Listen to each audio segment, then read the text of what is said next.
आज आहे दिवस तिसरा. आणि दुसरा, गणपतीच्या दुसऱ्या दिवशी कुडावरून माझे मामा आणि त्याचा एक मित्र आमच्या गणपतीच्या दर्शनाला आले होते. सो तिसऱ्या दिवशी बाप्पाचे दर्शन करून मी निघालो माझ्या गावी आणि माझ्या बाकीच्या मामांच्या गावी बाप्पाचं दर्शन करायला. आणि स्वागत आहे तुमचं कोकणातल्या गणपतीच्या एपिसोड 4 मध्ये.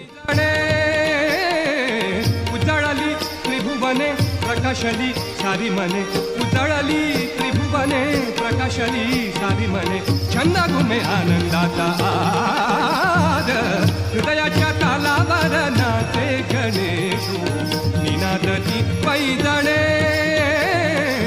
हृदयाच्या तालावर नाचे गणेशू, निनादती पैजणे. सो घरी येताच बघितलं उद्याच्या सत्यनारायणाची पूजेची तयारी चालू होती. आणि रात्री आम्ही लग्नाची व्हिडिओ बघत बसलो आणि हा दिवस